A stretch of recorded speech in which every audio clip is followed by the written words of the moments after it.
Order up!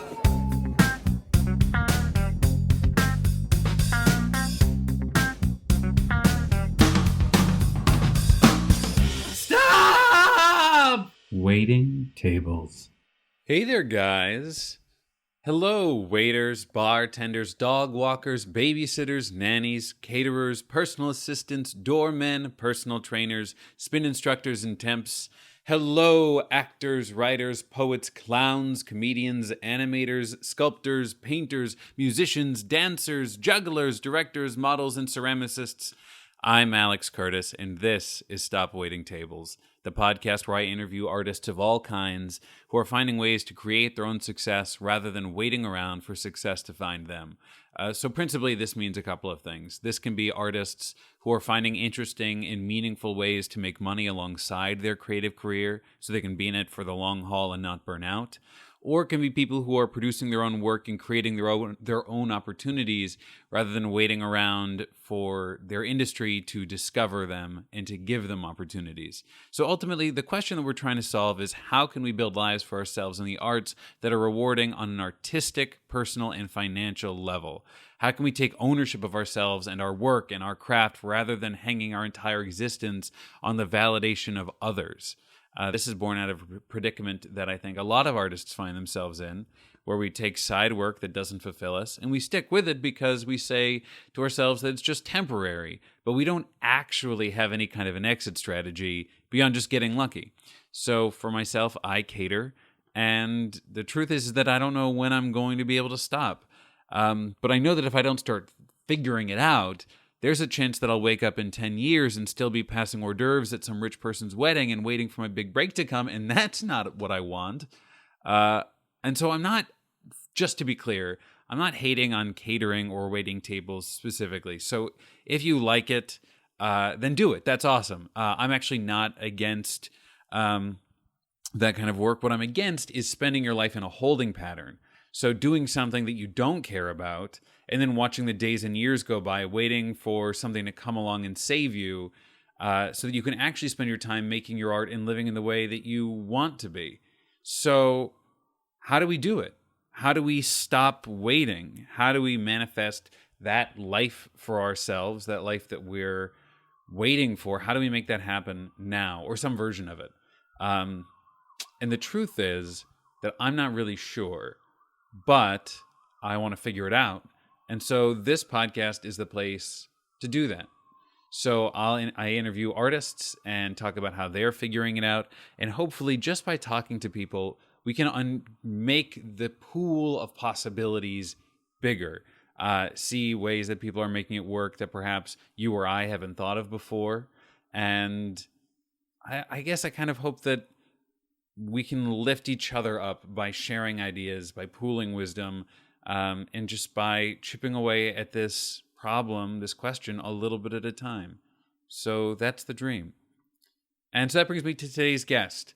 My guest today is Jolin Polasek, who I'm so excited to have on the show. Jolin is an accomplished singer, dancer, and actress who left performing and now runs her own home organization business here in New York City.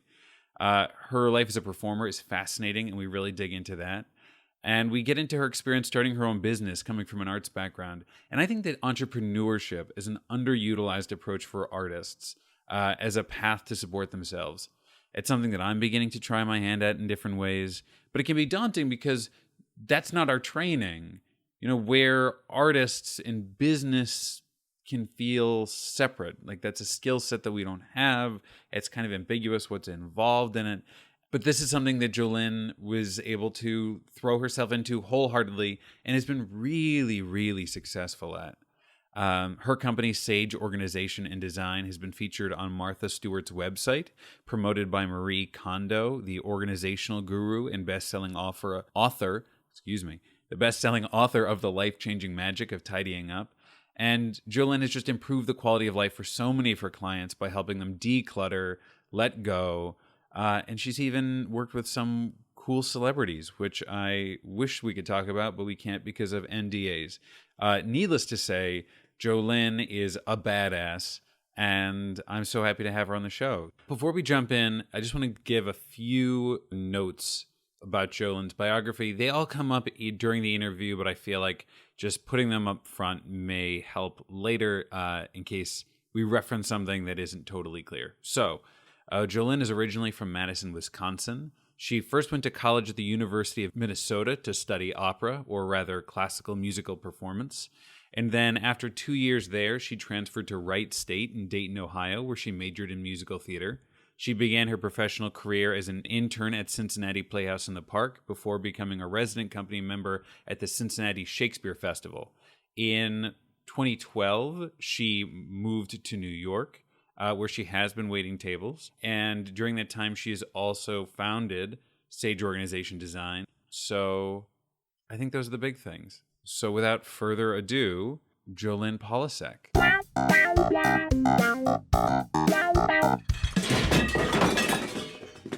How did you first get into acting? Well, there were kind of two things that started me on the path of theater. When I was 10, so I'm from Madison, Wisconsin, which is really close to Chicago. So we would do like girls' weekends in Chicago all the time. And she took me to go see Cabaret when I was 10. Side note, super racy for a 10-year-old. Like, really wildly inappropriate for a 10-year-old to see. Not okay. But she forgot about that. And there's that scene where they like have the sheet up and there's like all the sexy dancing like behind it. And she was like, oh God, like trying to cover my eyes. I was like, this is amazing. I want to do that. That's exactly what I want to do the rest of my life. So seeing Cabaret was like the first thing that kind of opened my eyes to how cool theater is. Yeah. So that was like kind of part of it. And then the second part was at the same time I was in 5th grade. My reading levels were really, really low. Like you didn't read very often, or like you couldn't No, like read I very tested below like what a 5th grader should have been at, which is like mildly embarrassing. But I'm doing great now, everybody. Like I feel great. Very confident in myself. I do Shakespeare. But at the time I was testing like way below, like my spelling and grammar and reading and stuff was like way below where I should have been. Okay. And so my 5th grade teacher thought as a way to make me more comfortable with that like aspect of my learning. We did a 5th grade play she did a 5th grade play every year. But that year she was like, let's make you the lead and let's make you learn, like work on your reading through learning lines and like saying things out loud to help you like build confidence in your reading. So we did The Wizard of Oz, and I was Dorothy. Aww, adorable. Yeah, there's some good old home footage of me being wildly terrible as Dorothy when I was 10 years old. It was really cute though. But yeah, so that was kind of the first thing that like got me into performing, and like building up my confidence in reading. Yeah. And it kind of did the trick. She like was onto something. And from then on, our local library had little plays that they would put on every couple months, like a couple times a year. And I auditioned for one of those and got in and started doing those all the time and got super involved in. It was called Playtime Productions with Teddy Stutz was the director. And she was like the most brilliant, amazing theater teacher. I can't really explain how much she impacted my life. Her and my 5th grade teacher like completely changed the course of my life. That if I wouldn't have gotten into that, I have absolutely no idea what I would have done for the next 20 years. I would have been a completely different person. Wow. Yeah. And then why did you decide to go to college for opera? Because I was a lazy high school student. And I auditioned I started my educational pursuits at the University of Minnesota.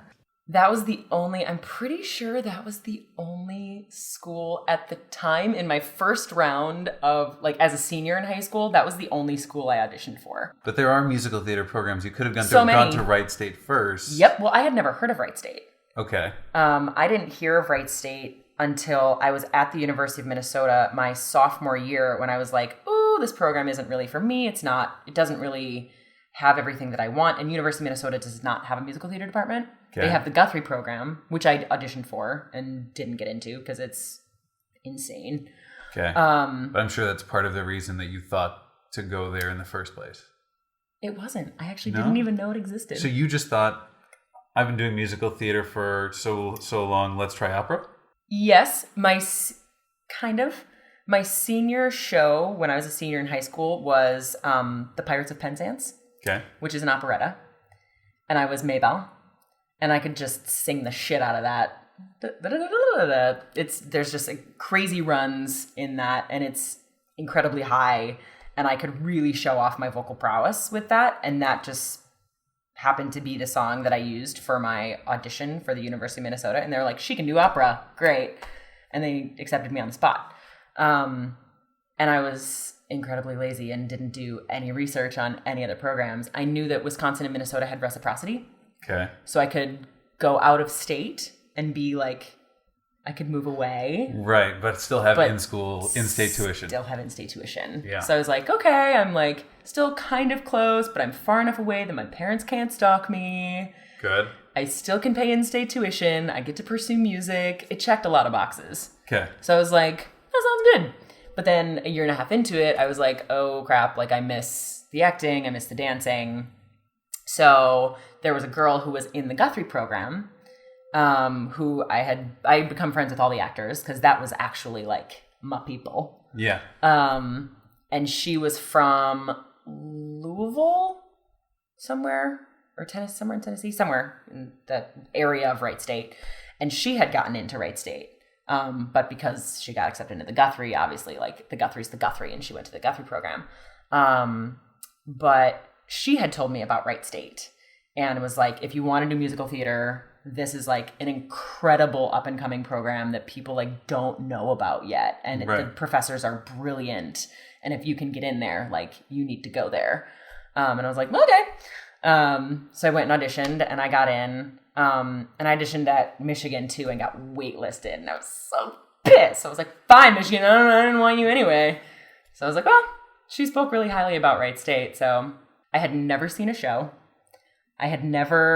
I literally went for about, I don't even know if I was there for 48 hours. Not even, probably 36 hours. I flew in, did my audition, took a tour of the campus, and left. Never saw a show. I met like 2 of the professors, knew nothing about Dayton, Ohio. I did about the amount of research that I did for the first time going into colleges because I'm a jerk. And when I got there, the very first show was Into the Woods.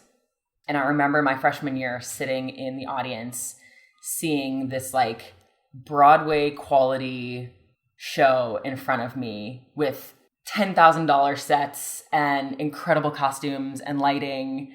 And I just remember thinking to myself, like, how the hell did I get into this program?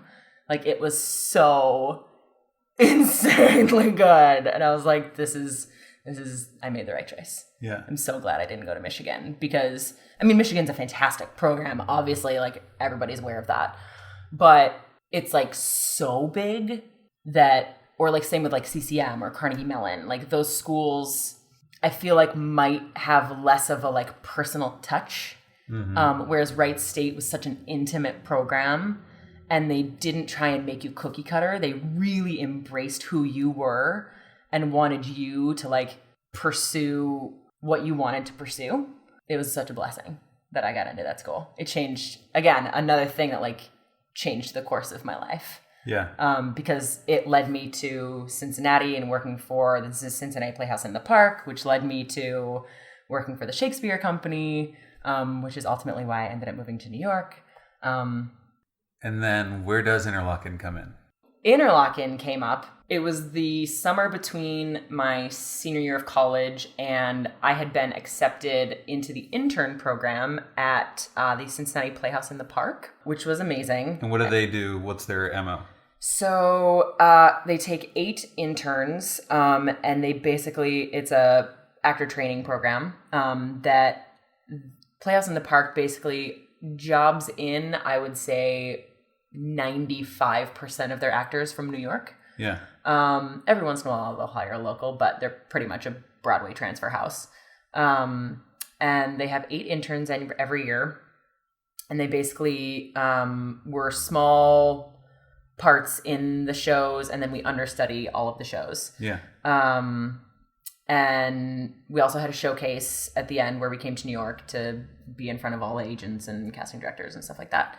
And it was another one of those things where I saw the first I had never seen a show at the Cincinnati Playhouse in the Park, and I was like, okay, I guess I'll go do that. Had no idea that it was like Tony Award winning regional theater. Like, it just like fell into my lap. And again, I saw the first show and was like, how did I get this job? Like, it was really, really incredible.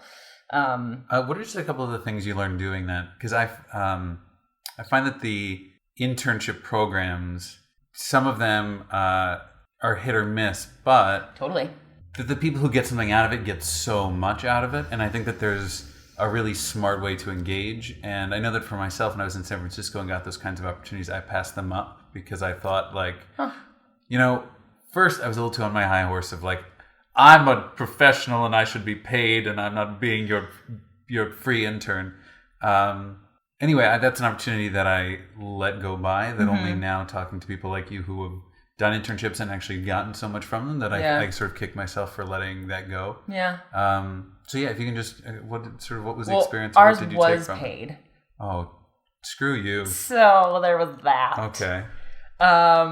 It wasn't a ton of money, but I think it was like $800 a month. Okay. So it was enough to pay rent. So that was Did big. they house you? No. Okay. They did not house us. So that was tough. It was definitely, I was on food stamps. I lived, so I don't know if you're aware of the racial issues that plagued Cincinnati in the early 2000s. There were lots of race riots in the early 2000s. So there was a big chunk of the city called Over the Rhine that was literally burned to the ground, like a 10-block radius. I was there recently, but now it's very cool. Absolutely. Now it's like super trendy. It's Williamsburg. Now it's Williamsburg. Right. Which is amazing and great and so positive to see that city has come so far in the past 2 decades. But it was like I was there again in 2008.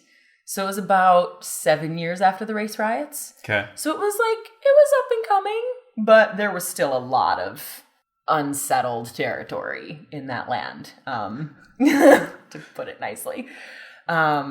Just to kind of give you the idea of the neighborhood I lived in. The first night that we moved into our apartment, I was living there with a girlfriend of mine from college who was working at a different theater in the city. There was like a gang gun outbreak outside our front door, like the first night, where we heard like pow, pow, pow, pow, pow, pow, pow. And we basically like hid under our bed for like 12 hours. But other than that, that was the only time we ever had to deal with that. But it was the internship, getting back to the internship, it was an incredibly positive experience. We got to meet tons of directors, choreographers, actors, agents, people, because everyone came in from New York. So we got to make tons of contacts. Because just like a season or 2 before I was there was when they won the Tony Award for the regional theater. Right. So it was very much like in the spotlight. So it was perfect timing for me to go to that theater.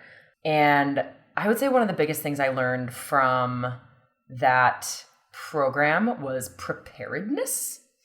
So fun story about being at the Cincinnati Playhouse in the Park was, so they do Christmas Carol every year, and it's like their big Christmas show, obviously. And all the interns were like little bit parts in Christmas Carol. But we also all understudied other shows at the time as well. They were doing I Love You, You're Perfect Now Change in the smaller theater. It's a 4-person show, so there were actually only 4 of us understudying the other show at the time. So we had been in the show of Christmas Carol for about a month, because we started like right before Thanksgiving and this was Christmas. Okay. So we had been like in runs for a month. So I hadn't seen a show of I Love You, You're Perfect, Now Change. They had been running since probably early November. So they were a good 2 months into their run. Both shows were closing like right after New Year's. So it had been a good minute since I had seen I Love You, You're Perfect, Now Change. But like in the spirit of preparedness, like every once in a while I would kind of pull it out and listen to the music. And I was like, okay, I'm good. Yeah. I'm fine. But they had been like 2 months into the run. So like everyone was like, oh, we're never going to go on. Like whatever. So I'm home and it's Christmas Day. And I Love You, You're Perfect had a show that night, Christmas Day. And I was in Wisconsin because the interns had like 36 hours off where we didn't have a Christmas Carol show.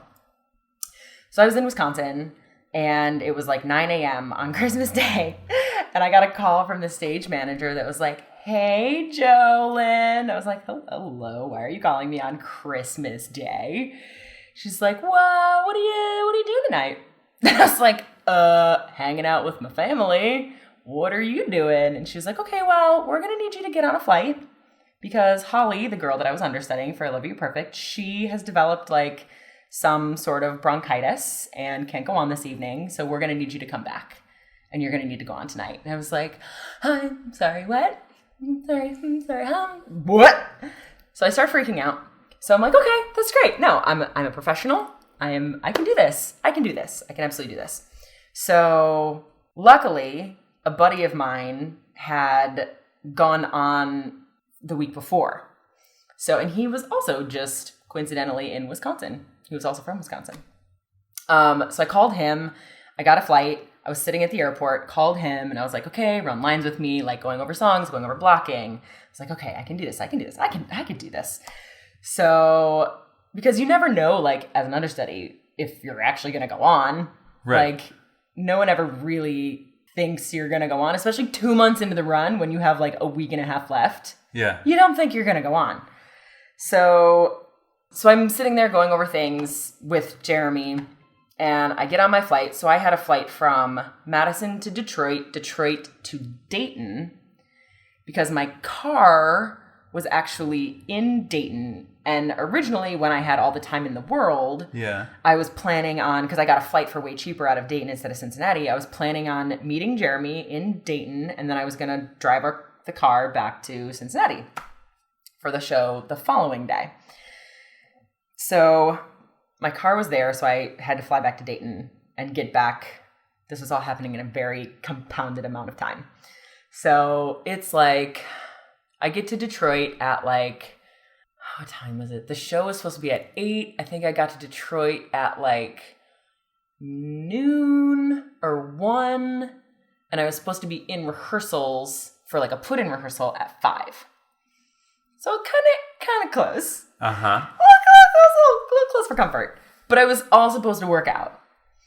So... Oh no,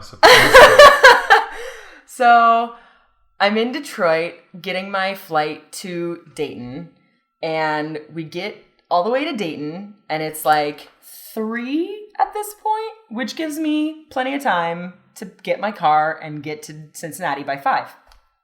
So we're in the plane circling the Dayton airport, and I'm like, okay, going over things, like I'm good, I feel good, time's good, everything's good. And then I slowly feel them like gaining elevation again. And I was like, uh-oh, that can't be good. And the pilot comes over the loudspeaker and is like, ladies and gentlemen, due to bad weather, bad weather in Dayton, we will be returning to Detroit. And I was like, no, that's not okay. Oh God. And I started having like a full-on panic attack. Full-on, like freaking out. Going crazy. So I'm like, this is it. Like, this is the end of my job. Like, I'm never going to work in Cincinnati again. Everyone in New York is going to hear about it, that I'm like the intern and I also didn't have an understudy for Christmas Carol. So at this time, the interns in Cincinnati were learning my part to go on for Christmas Carol as they were trying to figure out like where I was in the air. So I was simultaneously screwing over 2 shows at a Tony Award-winning theater, and I was pretty sure I was never going to work again. So I was dying. And everyone on the plane, I was like sobbing, freaking out. And I was like, oh my God, like, is your grandmother dying? Like, what's happening? And I was like, no, I'm just never going to work again. My career is over. My career is over. Like, freaking out. So luckily, my buddy Jeremy had gotten to Dayton and was like seeing that my flight was screwed up. Thank God. So he was able to call the stage manager and was like, there's literally nothing she can do. Like, she's on a plane. Because I couldn't call anyone. I couldn't text anybody. I'm literally on a plane with zero control. Right. So luckily I had left, amazingly, a set of spare keys with a friend of mine. Just for, in case of emergencies, I had left a set of spare keys with a friend in Dayton. So Jeremy was able to meet with my friend, pick up my spare keys, get my car at least to Cincinnati. So I didn't have to worry about that. So I landed in Detroit, saw that I had like 12 messages from the stage manager being like, get the next flight, rent a car, call the National Guard, whatever you have to do, get your ass to fucking Cincinnati. Like, do not screw over 2 shows right now. And I was like, I'm really sorry, like, I'll figure it out. I'm really sorry, please don't fire me. Oh my God. So I'm freaking out. So of course, all the cars, because there was so much weather problems that like all the cars were, rental cars were gone. Yeah. Like flights were booked. Like it was chaos because it was Christmas. Keeping in mind, it's Christmas. It was horrible. So I'm like, I talked to her and I was like, I'm really sorry. Like there's literally nothing I can do. At this point, it's like 5 o'clock. The show's at 8. So they were like, okay, Lauren, another intern, is going to go on for you in Christmas Carol. And I was like, okay, great. They're sending Holly, who's the woman I was understudying in I Love You Perfect Now Change, they're sending her to the hospital to get a cortisone shot to numb her throat so she can go on tonight. And I was like, okay, I'm really sorry that she has to do that. I'm really sorry. They were like, figure it out. Get back here as soon as you can. And I was like, you're right. I'm sorry. I'm a professional. I will figure this out. I will make it happen. So the next flight wasn't even available until 11 o'clock at night. Like, no options. That was the first flight to Cincinnati. So I basically screwed over both shows that night. There was literally nothing I could do. But so I got my flight direct to Cincinnati. My car was already back to Cincinnati. Both shows went on that night. It was fine. So I got back to Cincinnati at about 1 o'clock in the morning. Stayed up until about 3 going over my lines with a friend of mine that was also in the show. For I Love You, You're Perfect. For I Love You, Perfect. Got up at 8 o'clock in the morning for costume fittings because the girl that I was understudying was about 5'3" and sorry if I'm way off on your weight. She was curvier than I am. Okay. She was short and curvy, and I am very tall and lanky. We have basically polar opposite body shapes. So they had to completely recostume the show. So I had costume fittings at 8 a.m. for like an hour. Then I had a put-in rehearsal at 9 a.m. until like 11. The show was at noon. And amazingly, I kind of pulled it off. Like, I hadn't seen the show in 2 months. The understudies went on for Christmas Carol, which they had about 4 hours the day before to learn my track. And I also had a bunch of solos in it. So they had to learn my songs. They had to learn my track. And like basically their roles just disappeared. So then I did 2 shows of I Love You, You're Perfect Now Change that day, the day after Christmas. And then the next morning I was supposed to do 2 more shows of I Love You, You're Perfect. But I woke up that morning and they were like, oh, Holly's feeling way better. She's going to go on today. And so I was like, okay. So they had to switch out all the costumes again. I went back to Christmas Carol, did a show of Christmas Carol on that day. And then as the curtain was going down for Christmas Carol, they were like, just kidding. Holly has to go back to the hospital. She can't speak at all. I was like, okay. So literally as the curtain was going down, like 20 minutes later, the curtain was going up for I Love You, You're Perfect. So I literally was like throwing costumes around to try and redo my hair and makeup, redo wigs, like switch everything out to go back on for I Love You, You're Perfect again. And I felt like I was like insane. like going back and forth, running between shows. Everyone was going crazy. But it all worked out.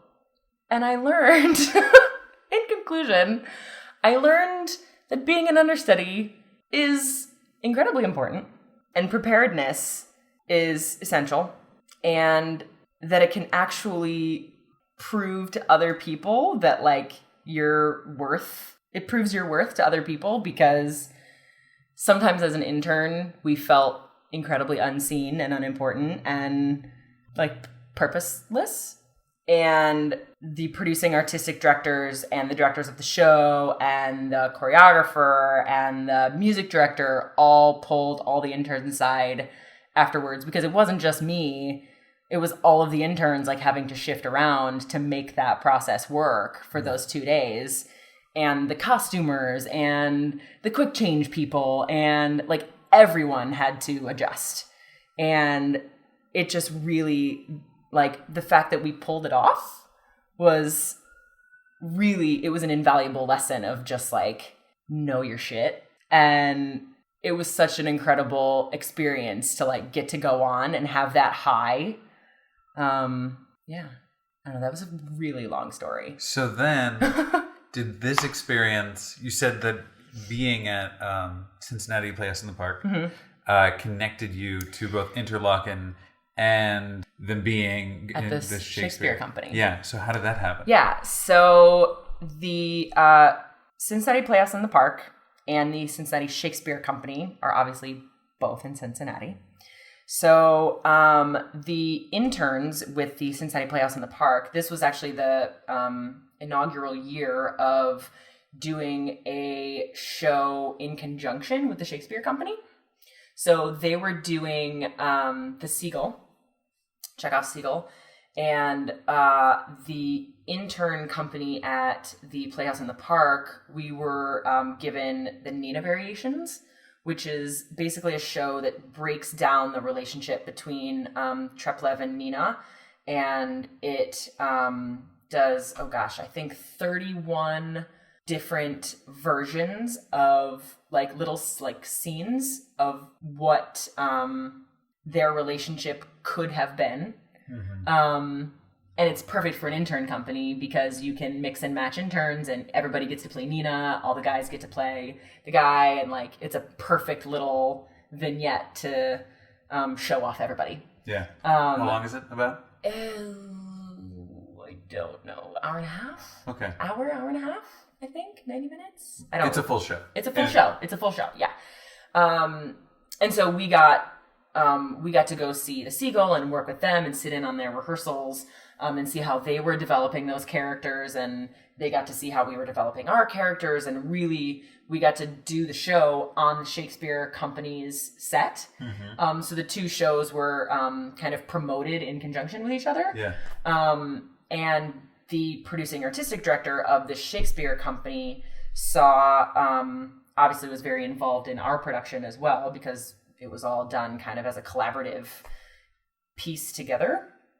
And he saw the whole thing, was very interested in me and actually my buddy Jeremy, who was the guy that went on in I Love You Perfect Now Change, and asked both of us to come and audition for the Shakespeare Company, because it's a repertory company and they hire people on year-long contracts, which is a dream for any actor. Right. And so we both auditioned, and we both got in, and we both got hired. And so that was guaranteed work for a year. A year, yeah, to do classical theater. So they did probably 8 main stage shows a year. They also, so as a new member of the company, we were part of what was called the Young Company, and we were in the touring company. So we toured 2 very condensed versions of 2 shows every year. So that first year we did Romeo and Juliet and Midsummer Night's Dream, which is just the best play ever written. So we did those on a educational tour. So we toured those. We started as like a Shakespeare in the Park kind of thing throughout the whole summer. You're going to ask a question. Well, so Were you in the company, or were you like a junior member, or was it the same thing? So we were in the company. We were in all of the main stage shows. Okay. Most of the time we were smaller roles. Every once in a while, everyone would have like a big part every year as one of the first year company members. But most of it was like Spear Cover 3 and like, you know, the smaller, there's kind of like being an intern again. Kinda, yeah, a little bit. It felt that way. They did house us. So we all lived in a big old shack together. So it was incredibly intense. We were on tour together. We lived together. We were in all the main stage shows together. We were also educational associates. So we taught educational, like Shakespeare classes to everything from pre-K all the way up through the collegiate level. So we worked about 60-hour work weeks. It was insane. Our work day would typically go from about 5 a.m. until about 11 p.m. every day. We had Mondays off where we all slept for 24 hours straight. And most of us actually, that's not true. Most of us actually had side jobs that we would work on Mondays because we did get paid, but it was only $150 a week. And they did house us. So we didn't have to pay for housing, thank God. But it was not easy. So we all had side jobs. I was actually the janitor for the company. So I made some extra money scrubbing toilets, and you know, you gotta make money where you can. So I did that. I babysat. I didn't ever have, I was a cocktail waitress for a while. In those few spare moments that we actually had in between working 60-hour work weeks, not to mention we were doing 4 shows at a time, so we were constantly learning new lines and like trying to cram more Shakespeare into our brains. It was a lot. It was full on. But so since they did Playhouse in the Park, like pretty much directly fed me into the Shakespeare Company. And then just to get an idea of the way that the Shakespeare Company works, so you did that for a year, and I don't know if you did that for longer than that. I did the Playhouse in the Park for 1 year, right? Because it was a set like year-long internship, right? And then I worked for the Shakespeare Company for 3 seasons, for 3 years. And then I'm assuming that after the first year, was it the deal the same, or eventually did you stop being in the touring company? Did they make you get your own apartment? Like, how did the deal change when you weren't in your first year? It's kind of different for every single person. It depends how castable you are. Ouch. Yeah, truth. It's a great company. They produce amazing. What does that mean? Can you just castable? I mean, so it's a rep company. Right. So everyone kind of has their part. There's the ingenue, there's the mom, there's the dad, there's the king and the queen, there's the Three Stooges characters, there's the duke and, you know, his minions. There's always those kind of people that fit each of those parts, because Shakespeare had, yes, all of his plays were very unique and interesting and whatever, but like there was always kind of the young lovers. There were the king and the queen roles, quote unquote. You know, what are the types? Yeah, archetypes, yes, but the clown and the with the nose and what are those other, the commedia, yeah. Okay, there's like those basic roles that need to be filled in every show. Yeah. And yes, it's a rep company, so they want to switch it up a little bit every once in a while, but the audience also got used to seeing like, this girl is the young lover, this guy is the young lover, you know? Right. So if that part was already filled in the company, it was kind of hard to break through that. Okay. And I came in a year where they happened to have hired a bunch of women, which in a Shakespeare company is pretty tough because there's not a ton of female parts in Shakespeare shows.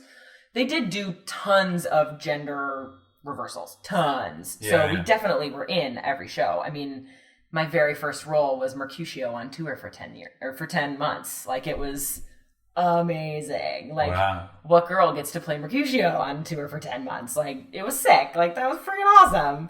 It was amazing. So I'm not saying that I didn't get amazing roles. I absolutely did. And it actually was great that it challenged me. I played tons of little boys, which are roles that, like, I never would have gotten cast in a million years in any other company. That sounds also bizarre because you're a tall... I am a tall woman. It's true. It's true. It just came down to a numbers game. Okay. Like, all the other parts were filled, and it was like, what's left over? Give it to the newbies, and... Right. I played a lot of little boys. Okay. It just was what it was. Like, I played, oh God, what was it? I'm imagining all the sons who get murdered in Macbeth. And Mac, I was a witch. Huh? Oh, okay. I had to play a witch in Mac. Oh, so fun. I mean, obviously, I wanted Lady Mac. Right. Obviously, like, dream role. But there was already that girl who was superior in the company who it went to. So, as far as casting, if there was already that person that kind of filled your archetype in the company, it was kind of hard to break through that. Yeah.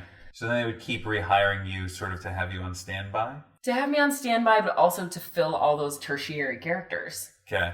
And it got to a certain point where, like, you can only play so many tertiary characters where it's like, is this fulfilling? Right. You know? I did get some really wonderful roles. And as a young company member, tour was where we really got to shine. Because it was a 6-person company. And like in A Midsummer Night's Dream, I got to play Helena, Titania, Snout, Hippolyta. Like, we got some juicy roles. Is that because you did the show so many times and kept changing who you were, or because in that one production there was so much double casting? Correct. Double casting. Got it. Yeah. So there was only 6 of us. We never left stage. Right. It was a super condensed 2-hour version with no intermission, and we just went from character to character to character to character. It was super intense. Yeah. We did a 5-person Midsummer.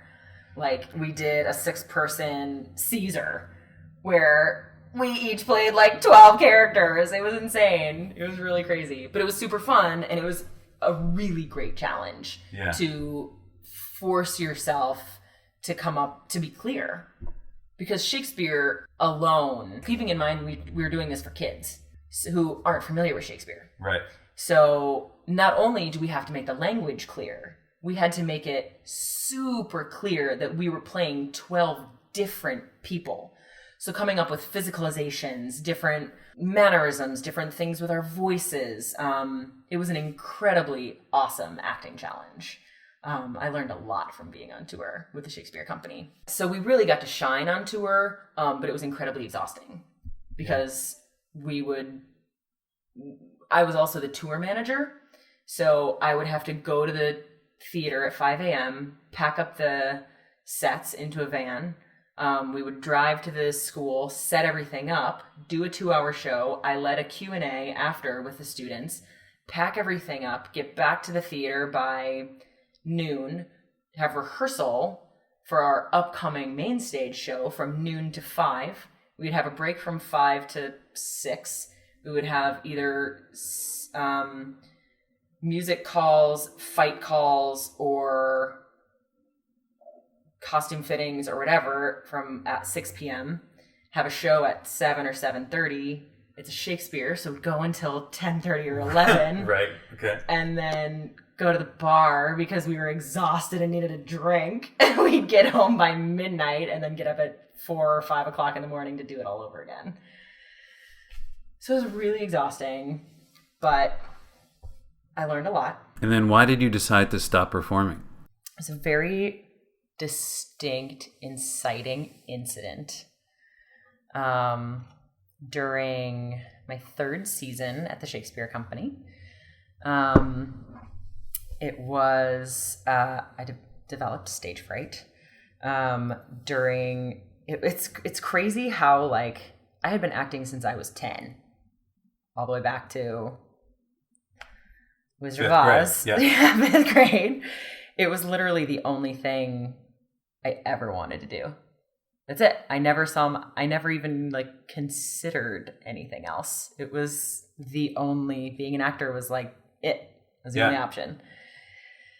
So I never ever dealt with stage fright. I would hear people talk about stage fright, and I was like, okay, that's a thing that exists in the world, but I can't really understand it because being on stage was like breathing to me. It was so effortless. I felt like myself on stage, which I think most actors feel that, you know, it's that love of it that pulls you back to it every time. So it was at like an 8 a.m. show of Midsummer Night's Dream, and in front of a bunch of high school kids that were asleep and didn't even want to be there. But we were in the middle of the Lover's Quarrel, and I was playing Helena, which is a dream role, the best. It's just the best role.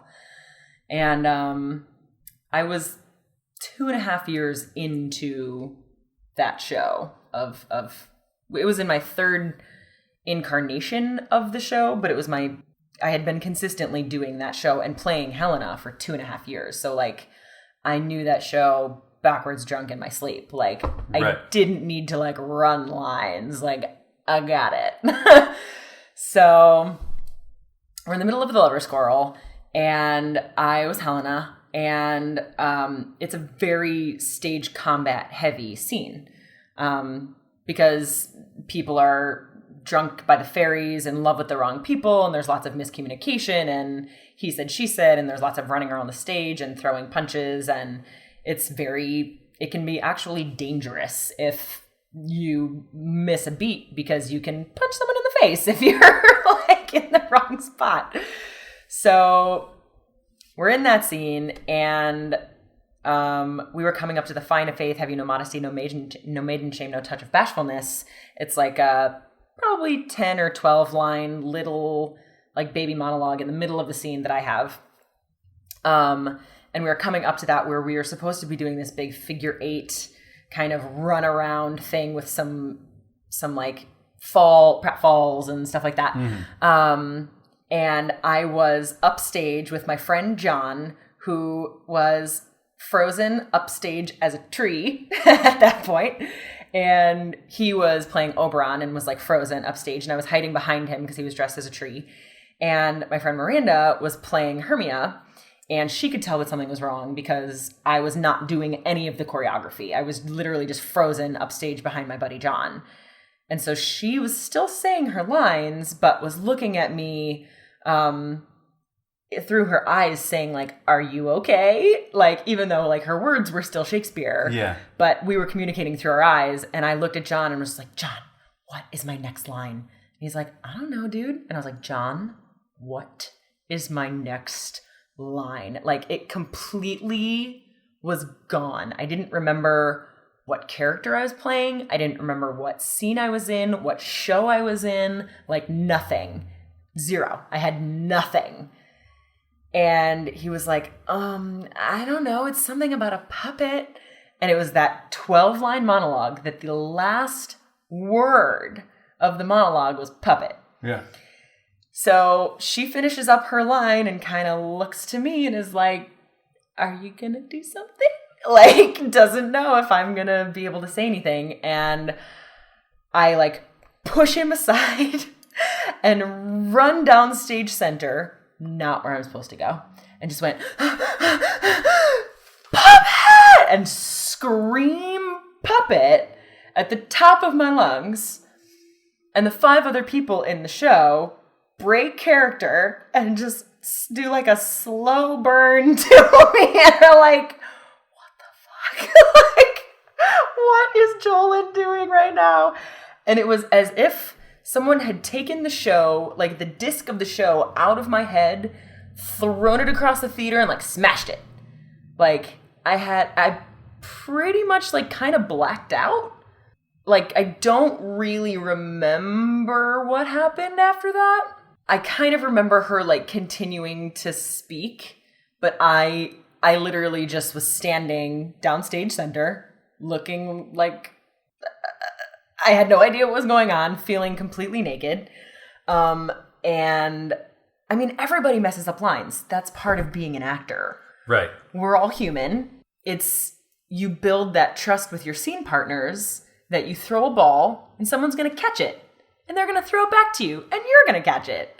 That's the beauty of having scene partners. Even if you maybe screwed up the words a little bit, that generally we know the way that this play goes and we're going to keep. Right. So one of the hardest things about Shakespeare is that there's no improv.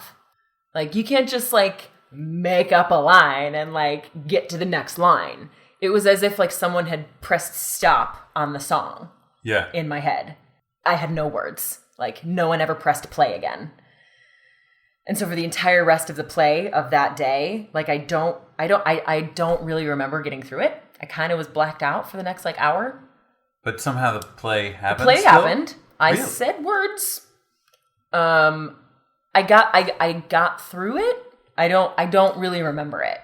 It was Right. one of those out of body experiences because I'd been doing it for 2.5 years that I literally could do it drunk backwards in my sleep. Mm-hmm. I kind of did in that moment, and my instinct kicked in and took over, but that panic had set in. Yeah. And so we get to the end of the show, and I was the tour manager, so I had to lead a stupid Q&A with the kids as my heart was thumping out of my chest into my throat. I felt like I was dying. And then after the Q&A, I remember going into the Q&A is kind of when I came back to, and I remember leading the Q&A. Yeah. And then I remember going back into the dressing room and having a full-blown panic attack. Curled up in a corner in a ball, couldn't breathe, they almost called 911. Wow. Because I was I felt like I was dying. I couldn't breathe. It was horrible. It was fucking horrible. And everyone was like, Joe, it's fine. Everyone loses lines. The show went on. It's okay. But for some reason, that incident started this series of events for the next, so that was in 2011, of February 2011. I was with the company until February of 2012. So over the course of the next year, my stage fright got worse and worse and worse. My hands, face, and feet would fall asleep. I would get vertigo on stage. I basically would have mini panic attacks before every single show.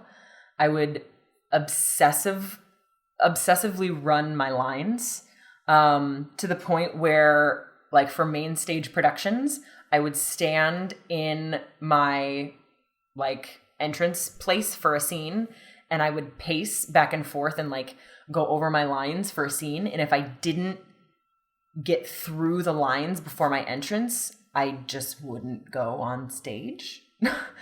And that didn't go over great with the stage managers. They didn't love that. It was really bad, but it was such a ingrained fear in me of not trusting myself that I knew what I was doing, that I didn't care. It was more important to me to get through, that I had to run the lines before I went on. Right. Even if I had run them, I would run the lines and then I would start over until it was my turn to go on. Right. So you'd already run them. Mm-hmm. It became an obsession. Yeah. And I just lost all trust in myself because of that one time. I don't know why. And I'd messed up lines so many times before. I have no idea. Not so many times, but enough a normal human. Yeah. That I don't know what it was about that one time, but it was really scarring. And it basically started to deteriorate my love of acting. And it became a burden psychologically, emotionally, physically. I was physically ill every day of a show, and we did shows 6 days a week. So I didn't feel great for the next year. And it just got to the point where I was miserable and I had lost weight and it was destroying me from the inside out, and I couldn't do it anymore. and my love of theater was just like demolished, which was heartbreaking. And so once I finally came to the decision to leave the Shakespeare Company, because it had just like, it just got to the point where like, I just couldn't do it anymore. That my love of theater was gone. I was making very little money. And I was miserable all the time. And I was like, well, if I'm not happy and I'm not making any money, what am I doing? This is the worst. I should do something else. So I left the Shakespeare Company, and I had always wanted to live in New York City. So I think I'm like the first person ever who moved to New York City to stop acting. So I packed up all my stuff and put all my stuff in storage. And I was literally that guy who had 2 duffel bags and got on a Greyhound and came to New York with no job, no apartment, like literally nothing. And I was like, I'm just going to live my dreams. And it felt so good to like leave that all behind. And I did end up doing one more show. I did a production of Harvey a year later in Michigan at a regional theater, and it was horrible. I mean, the show was great, but it just really reinforced how miserable theater made me. Wow. Yeah, I was violently ill the entire run of the show because I was having panic attacks every day. That I was like, yeah, no, this isn't for me anymore. So I realized that I needed to find something else to like fill my soul with joy. Yeah. And then how did you come to starting your own business? So, it took about 2 years of soul searching in New York City, because While you were waiting tables. correct. So I went to one audition when I got to New York City because I wasn't quite sure if I was ready to like cut ties with acting yet. It was for a Shakespeare show, and I got a call back. And I remember when I got the call back, I was like, oh my God, I hope I don't get it. Oh my God, I hope I don't get it. And that was like the final, like, what is that? Nail in the coffin. Nail in the coffin. Yeah, that was like the final nail in the coffin that I was like, yep, this is not for me anymore. Like, I definitely shouldn't be doing this. So the first year of me being in New York was just like learning how to live in New York City, learning the trains, learning how to survive, like meeting people and just literally learning to like keep your head above water in New York City. And I loved everyone I worked with at the restaurant, and it was great. I was making great money. And I'm really lucky that I had very supportive family that was like, if this is what's best for you, like you do you, and, you know, pursue just being a New Yorker for a while. I was like, great. So then that second year rolled around, and I was like, okay, like I feel good. Like I got money in my pocket. At that point, I had my own apartment. Like, I was really happy with my life, and I was like, okay, like I've got, you know, all these things. I've got a lot of ducks in a row now, but like now I don't know like what to do with my life. And I knew it wasn't going to be acting. So I was like, okay, maybe but I loved theater. So I was like, maybe it's production. So I worked for a production company for a couple months, and it ended up being the worst experience ever. It just wasn't the right fit. So I was like, okay, so I'm not an actor anymore. I'm not going to be in the production world. What am I going to do? So a girlfriend of mine was moving from New York City to San Jose. And she was like, hey, I'm going on this cross-country road trip. Like, do you want to come with me? And I was like, sure. Because I had nothing better to do. So I was like, sure, that sounds great. So it ended up being this like crazy come to Jesus Jack Kerouac, like crazy trip, where we talked about life and saw all of America. And it was like this really eye-opening, like life-changing experience. Mm-hmm. And we got to her place in San Jose after about a week and a half on the road. And lots of like life-affirming conversations. We got to her place and we realized that all of her stuff had been shipped to her place. And her boyfriend had been there for about a month, but he had been so busy with his new job with Apple that he had no time to unpack and like move them in. Right. So we got there and she was like, oh my God, like we've been driving for a week and a half and now we have to like unpack. She's like, this is the worst. And I was like, this is awesome. She's like, what are you talking about? And I was like, dude, we get to like unpack everything and set everything up. She was like, do you want to help me do that? And I was like, yeah, dude. I'm the only person who like really likes moving in the world. Like everyone despises moving. Like everybody hates it. No one likes packing boxes and like that's paralyzing to me. I'm so bad. You and everybody else in the world, like most normal people. So she was like, yeah, dude. She was like, you love this stuff. You're great at it. Like just unpack everything. Tell me where to put everything. I was like, okay. So we took like 3 days and unpacked every single box. I helped her organize her furniture. I helped her organize her closets. I helped her hang the artwork. We went to the Container Store and Bed Bath & Beyond and Target and got like all the fun little house things of like shelves and things to hold things and, you know, all those things that you need to like put a home together. And at the end of it, she had a beautiful setup and it was great and she loved it. And she was like, dude, like, this is what you should be doing. She's like, you should be like helping people move and helping people organize and like set up their homes for them. And I was like, is that a job? Like, I don't think that's a job. And she's like, dude, it's totally a job. Anything can be a job in New York City. And I was like, yeah, maybe that is a job. So got back from this crazy trip, started doing some research on home organizers in New York City, reached out, found out that it's like actually kind of a full-on industry. Not only in New York City, but across the country. Completely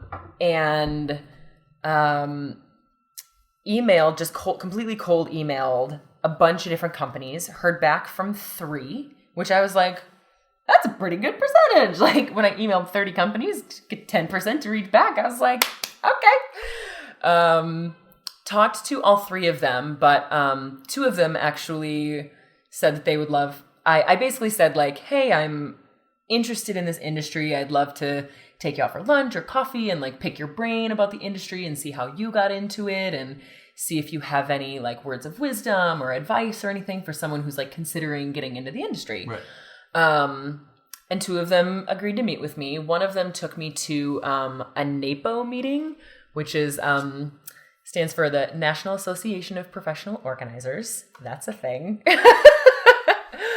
So I went to a NAPO meeting, which was really, really cool. And I got to meet a ton of professional organizers.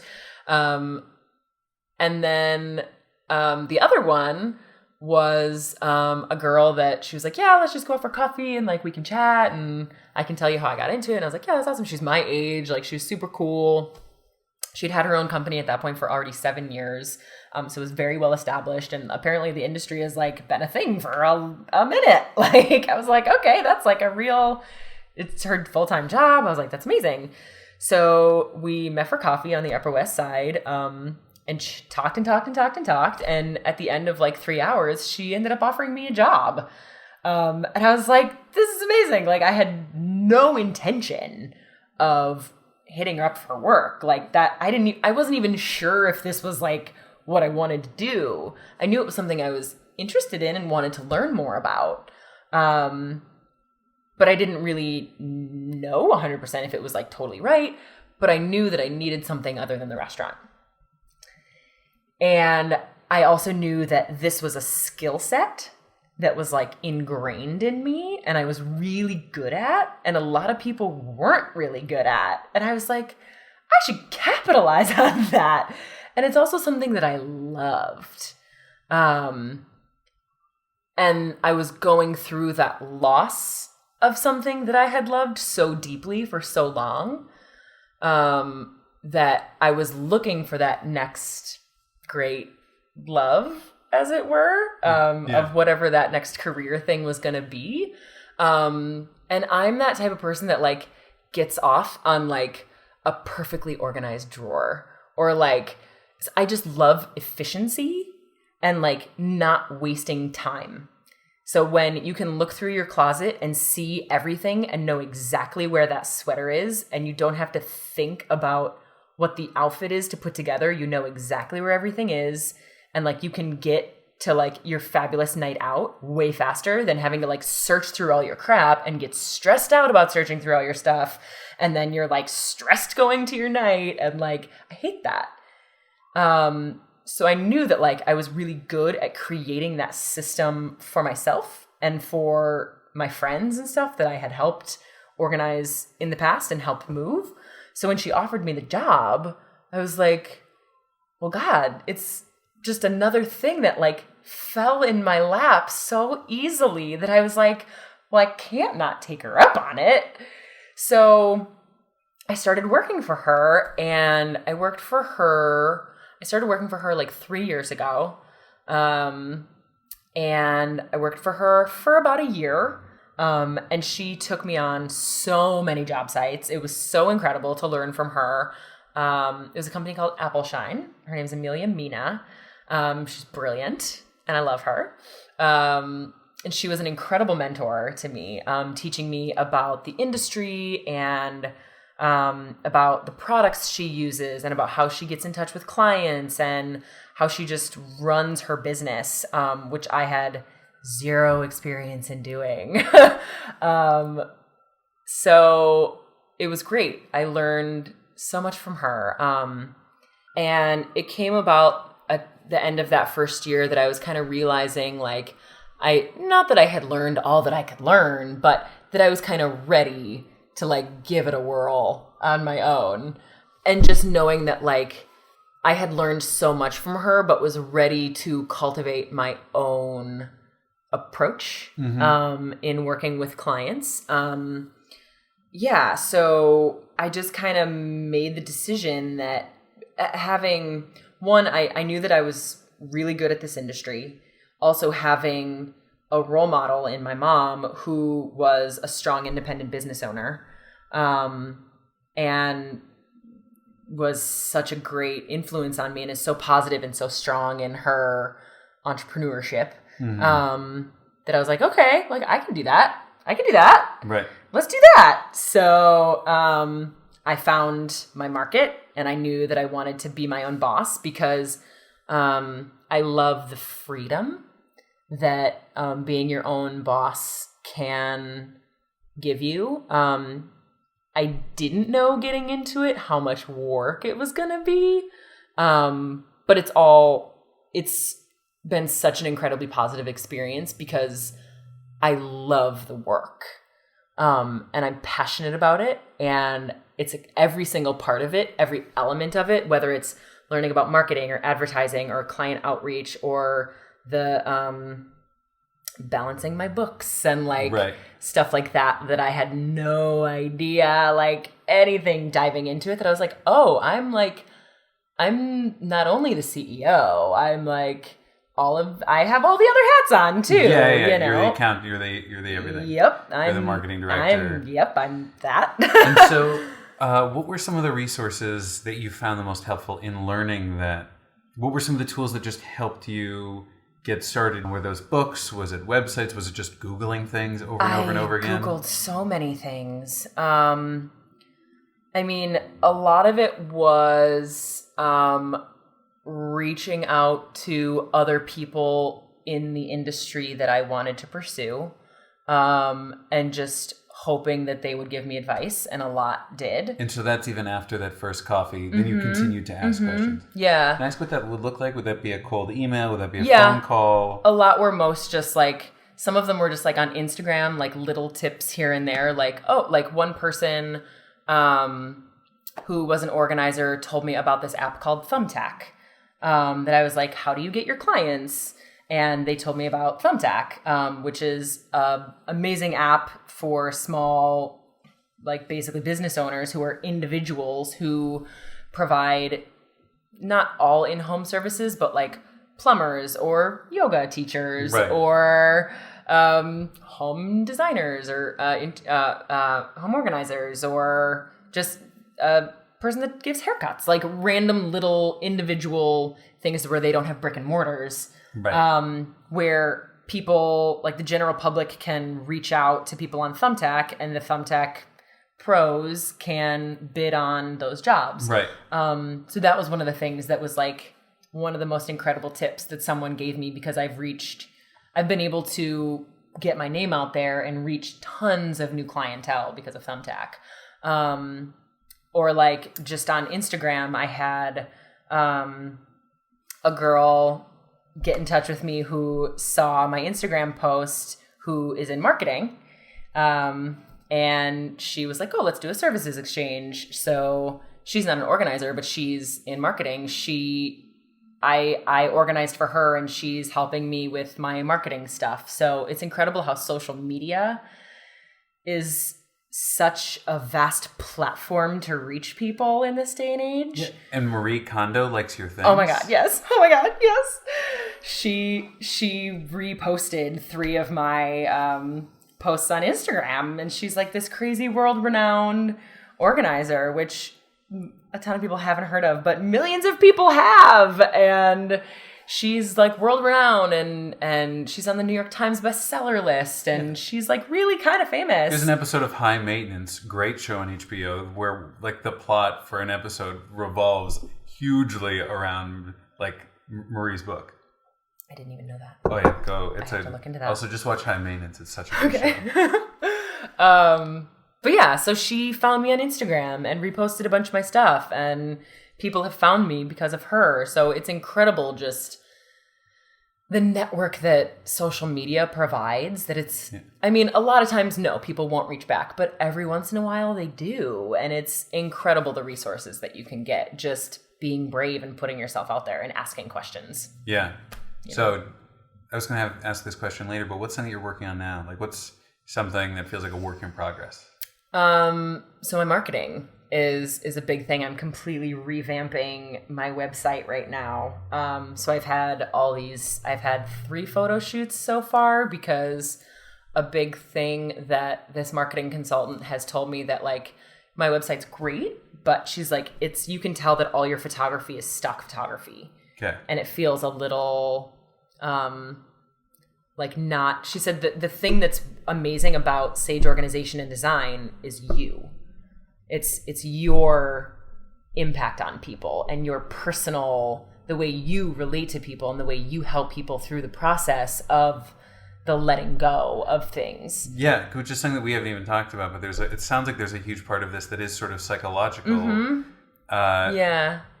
I was reading in your write-up on Martha Stewart's website, about people needing to let go of the sentimental attachment to things along with the things themselves. Yeah. So a big part of what I do is helping people through their psychological attachment to inanimate objects, and how there's definitely a place for sentimentality. I'm never going to force someone to like get rid of like the last letter that their grandmother wrote them. Like, there's a place for those things. Those things are important. Yeah.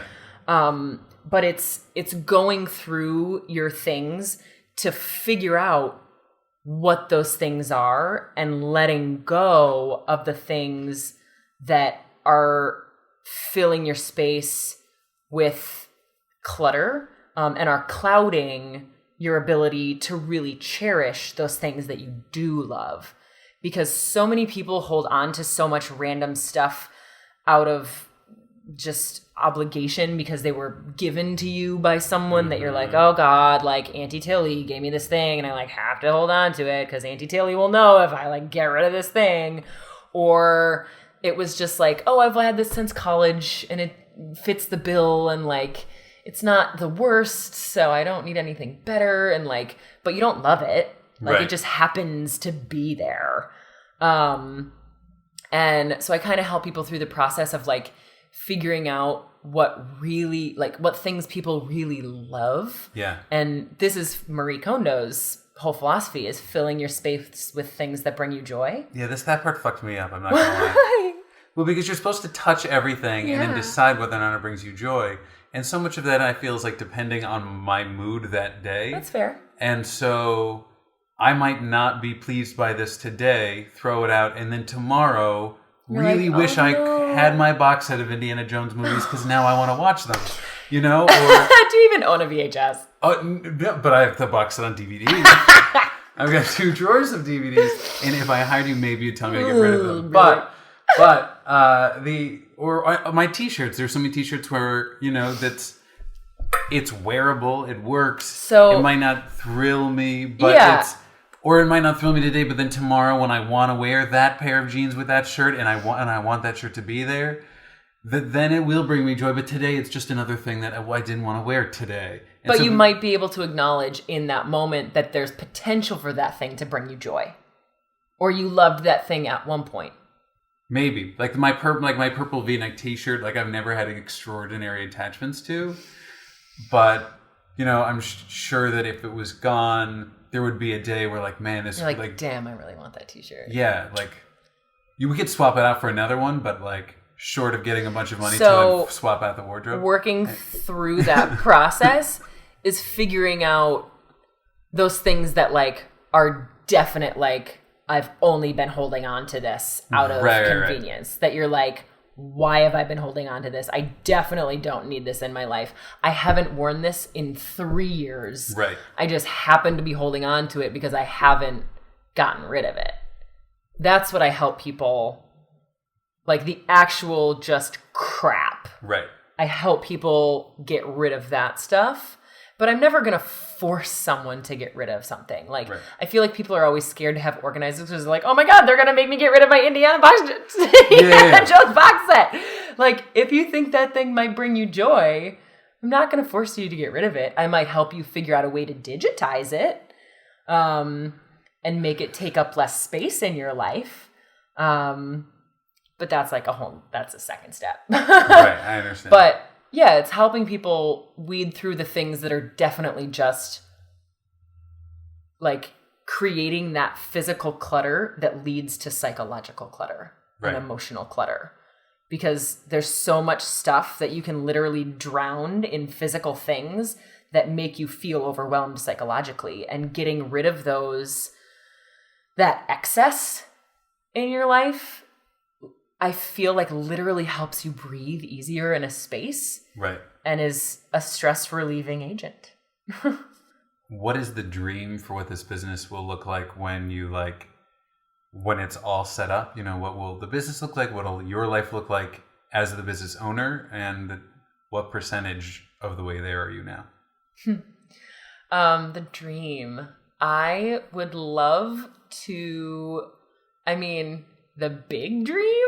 Yeah. would be to just be mostly the boss.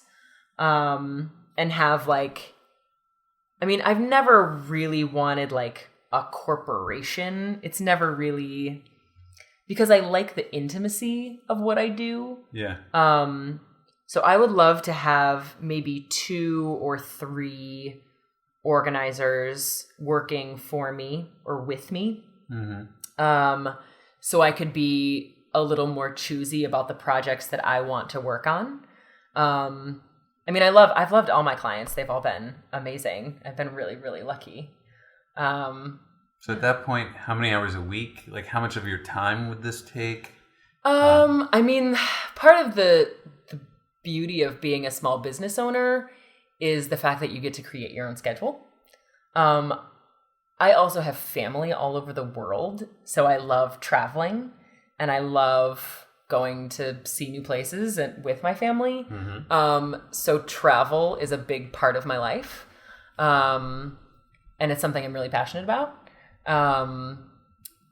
And so the fact that I could run a business remotely and not have to be on site every single time would be great because it would allow for travel. I would love, but I do love the aspect of being on site with clients. Right. So if I could work 3 or 4 days a week and work 20 to 30 hours a week on site with clients, that would be the dream. And then get to have the rest of my time to run the business. Right. And just live the dream of being a traveler, which being a business owner, when you get to the point of having enough business that you have other people working under you, like you can kind of get to that point. Yeah. That's the dream. So where is the business right now? And at what point do you get to stop waiting tables? The business right now, so I started designing my website 2 years ago. I launched my website and I launched my business February of 2016. So I kind of started my own concept and creating my own concept of what I wanted my philosophy to be in 2015. And so I've been really going hard at it for a little over a year and a half. And it's this past summer has been incredible. I've been so lucky that I've had clients back to back to back to back to back. And I have right now 4 shifts at my restaurant a week, but I can't remember the last time I worked 4 shifts a week at my restaurant, because I'm really lucky that I've been there for 5.5 years now, that I can basically take a month off and just get every single shift covered, and never have to go there. So I've probably worked in the past 2 months at my restaurant. I've probably worked 6 days, which is awesome. And It's been amazing. As blessed and thankful as I am for that restaurant job, it's also a blessing that my business has really taken off this summer. But for the couple months before that, I only had 2 clients. So it kind of, because I'm still so new into the business, I'll go through periods of having tons of clients, and then I'll go through a couple months where I'll only have 1 or 2 clients, So I'm not quite to the point yet of having that word of mouth, or those references that can really bounce off of each other back to back to back yet. Building a business takes time. And it's a waiting game, and patience and perseverance and determination, and you have to have a passion for it and be really dedicated to it. Sounds like being in the arts. Yeah. I mean, you go on 50 auditions before you get one. Right. And that's a lot like being a small business owner. It's promoting yourself. Right. I mean, being an actor is being a small business owner. You are your own business. You have to promote yourself, especially in this day and age with social media and stuff like that. You have to always be updating your Facebook of the auditions you're going on and the shows you're doing, and updating your website. And it's a constant thing. You have to be proactive. You have to be constantly pursuing auditions. You have to be putting yourself out there. The grind. Being a small business, it's the same grind. It's just a different industry, but they're incredibly parallel, So the plan as far as getting out of the restaurant biz, I gave myself a 5-year plan, that I basically said, that was kind of the number that my mom gave to me. Being a small business owner and having gone through the trenches of it and the hardships of what the reality of it is that it takes a long time to build a reputation and to build clientele, and to just get your name out there, and for people to know you even exist. That just takes time. So she has always been a big supporter, in just patience, and having patience, and knowing that if you keep doing the work, and putting your name out there, that it's slowly gonna keep building and building and building. And she said, at least in her experience, it took about 5 years to really be confident that next job was gonna come, and to not be living paycheck to paycheck, and only being about 2 years or a year and a half into it right now. I feel pretty good about my progress in my like 5-year chunk, because I have had people find me on Instagram. I've had people find me off of Thumbtack. I've had people hired me straight through Googling my website, and that the more from Groupon people have hired me. Like the more places you throw yourself out there, the more available and seeable you are, findable you are. Findable you are. Make yourself findable. Yeah. There's a great a book I really like called Steal Like an Artist, and then there's a follow-up called it's called Show Your Work is the follow-up. Okay. It's all advice for artists and how do you build yourself. And one of the big things in that book is make yourself findable. Yeah. It's a huge part of it. If people can't find you, they're not going to know you exist. You're like dust in the air. Right. You know?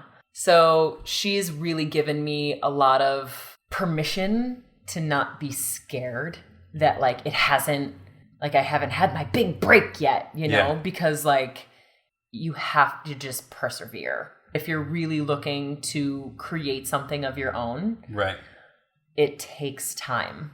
And that's okay. What advice would you give your 20-year-old self? I think the advice I would give to my 20-year-old self is to not stress. I really like to be in control, and I like to know what the next step is. And it's really hard to have that as an actor because the uncertainty is always looming. But to know that like, as long as you're pursuing something that you're passionate about, it's going to work out. And you're going to find the joy in whatever you end up doing because you're passionate about it. How can people get in touch with you? My website is sageorganization.com. You can email me at sageorganization@gmail.com. I'm on Instagram at sageorganization. That's where I put a lot of my fun projects that I'm working on currently. So you can kind of get tips and tricks and different kinds of inspiration about how to keep your space and your life just happy and full of joy. Instagram is probably the best. That's where I really kind of put my heart out of there. Well, thank you so much for being on the show. Yeah, it was absolutely my pleasure. Thank you for having me. Hey guys, just a couple quick things before you go. First off, thank you so much for listening. Stop Waiting Tables is a brand new show, so it means the world that you're here and that you've listened all the way to the end. So thank you. You can find out more about today's guest and check out a full list of all of the episodes that I've recorded on my website, www.alexmcurtis.com/podcast. Also, if you live in the New York area, feel free to pop by and say hello. I have a one-man show called Chalk, a silent comedy. That's chalk like you draw on a chalkboard, chalk. And that happens every month in the East Village at the Crane Theater. And if you're interested in coming to check that out, it's a really playful, imaginative show, and all the details about that are on my website as well. Again, I'm Alex Curtis, and this is Stop Waiting Tables. Happy listening, and until next time. Check, please.